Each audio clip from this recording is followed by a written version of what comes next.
السلام علیکم، welcome to my channel novel lab voice. تمام ویڈیو اپڈیٹس کے لیے میرے چینل ناول لیب وائس کو سبسکرائب کر کے بیل نوٹیفیکیشن کو آن کر دیں۔ آئیے سنتے ہیں آج کی ویڈیو میں مصنفہ مہوش علی کا ناول عہد الفت، ایپیسوڈ نمبر 15۔ باہوں میں اٹھائے وہ شرمائی سی تقویٰ کو روم میں لایا اور پاؤں کی مدد سے دروازہ بند کرتے اسے بیڈ پر لٹایا۔ خود بھی ساتھ گر گیا۔ اف، تھک گئے ہیں، وہ مسکراتا فانوس کو دیکھ کر بولا۔ آپ نے میرا حجاب کہیں سمندر میں گم کر دیا سائیں، وہ شکوہ کرتی بولی۔ سائیں کی جان، ایسے کروڑوں حجاب تمہیں لا کر دے گا۔ وہ اپنے پاؤں سے شوز اتار کر نیچے پھینکتا، ساتھ ہی کوٹ اور ٹائی۔ پھر وہ تقویٰ کے پاؤں سے سینڈل نکالنے لگا کہ وہ گھبرا کر اٹھ بیٹھی۔ سائیں کون سا غضب کر رہے ہیں؟ وہ اس کے ہاتھ پیچھے جھٹکتی اپنی سینڈل خود اتارتی نیچے رکھنے لگی۔ غضب تو تم کر رہی ہو سائیں کی جان، اتنا دور ہو کر۔ وہ اس کی کمر میں ہاتھ ڈالتے اسے اپنے اوپر گرا کر بولا کہ تقویٰ نے شرما کر اس کے سینے میں منہ چھپا دیا۔ میرے قریب آنے پر تمہیں صرف چھپنے کی جگہ چاہیے بس۔ وہ اسے بیڈ پر ڈال کر خود اس پر جھک گیا اور تقویٰ نے دھڑکتے دل سے اپنے چہرے پر ہاتھ رکھ لیے۔ اب نہیں سائیں کی جان، اس نے گھمبیر لہجے میں کہتے اس کی کلائیاں پکڑ کر بیڈ سے لگائیں۔ وہ سرخ سی گھبرائی بوکھلائی کسمسانے لگی۔ سائم اسے محبت پاش نظروں سے دیکھتا رہا اور آہستہ سے اس کی میٹھی آنکھوں پر لب رکھ دیے۔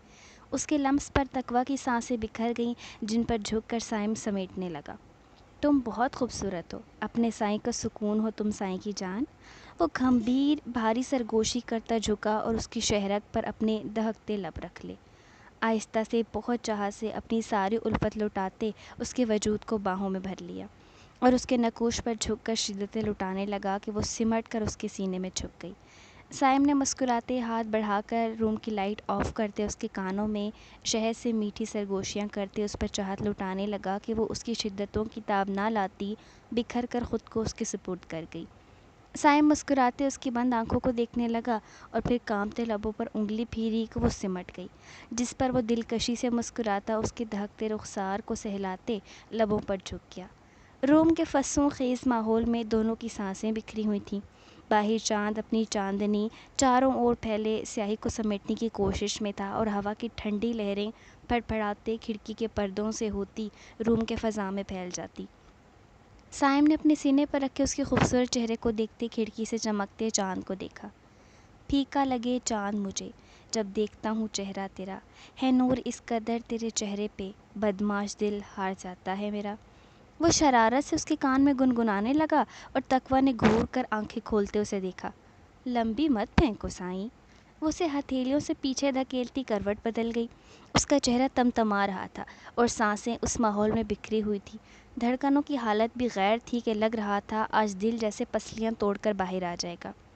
ہا ہا ہا ہا، سائم کا دلکش کہکا ماحول کو مزید اپنے سحر میں جکڑ گیا۔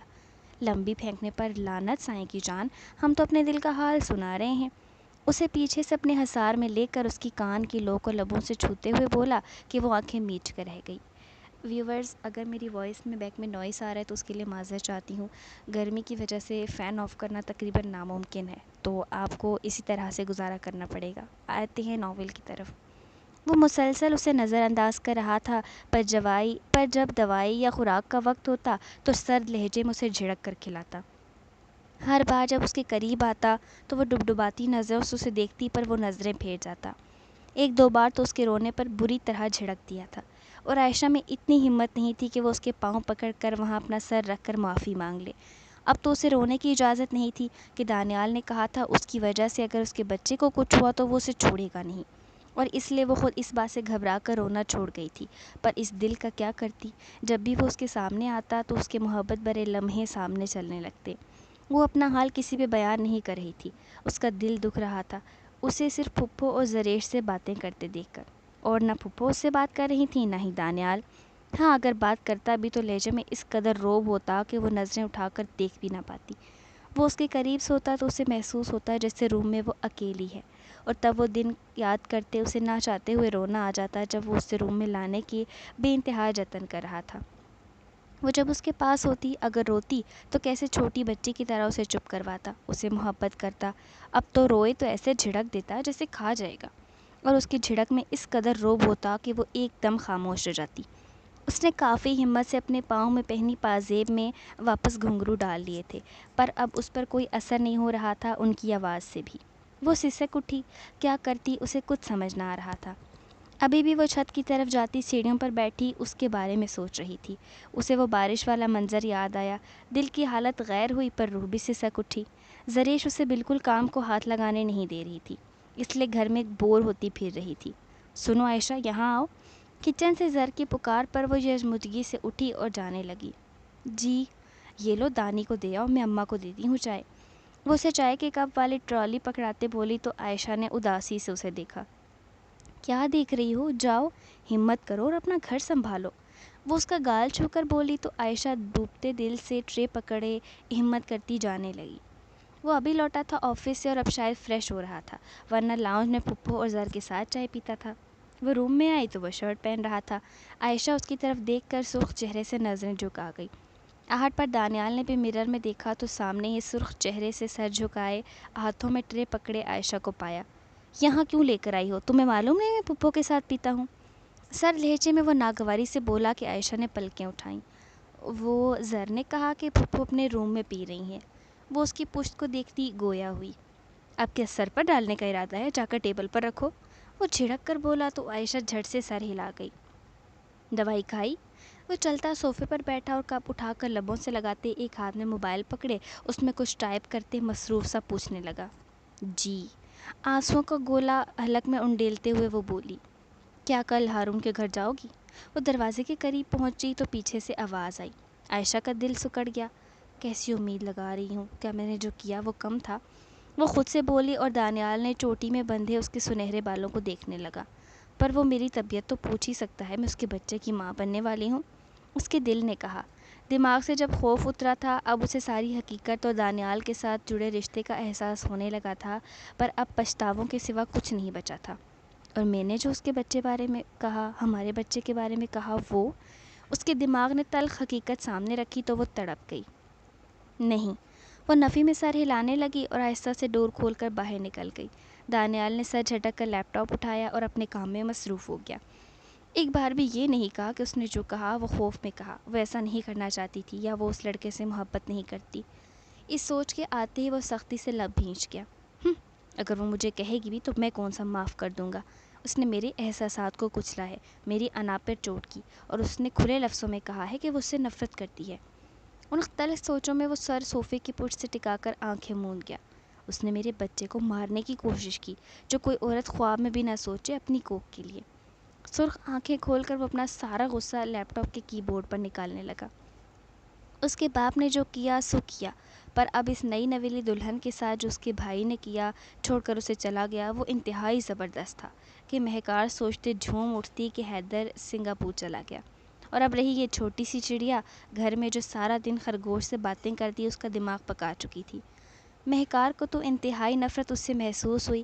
اس نے اپنے ڈیڈ سے بھی گلا کیا کہ کس کو اٹھا کر لائے ہیں، ایسا لگتا ہے جیسے پاگل خانے سے بھاگی ہوئی لڑکی ہو، اور اسے یہ اندازہ نہیں تھا کہ روم کے پاس سے گزرتی حجاب بھی اسے سن لے گی اور اپنی شرمیلی کے لیے اس کی بکواس سن کر تڑپ کر رہ گئی۔ حامد صاحب نے مہکار کو جھڑک دیا جس پر وہ منہ بنا گئی اور حجاب سے حیدر کی گمشدگی کا بہانہ گڑھا تھا کہ وہ ارجنٹ میٹنگ میں سنگاپور گیا ہوا ہے، جلدی آئے گا۔ پر یہاں مہکار کی باتیں سن کر پتہ چلا کہ وہ بھاگ گیا ہے اس رشتے سے۔ حجاب کو سن کر بہت دکھ ہوا۔ وہ روم میں آ کر کافی روئی کہ اس کا شوہر اسے دیکھنے سے پہلے ہی دھتکار کر چلا گیا۔ پر کیوں؟ اس کیوں کا جواب اسے معلوم نہیں تھا، پر اسے امید تھی کہ ناگن ضرور اسے جلدی بتا دے گی کسی بہانے سے ہی۔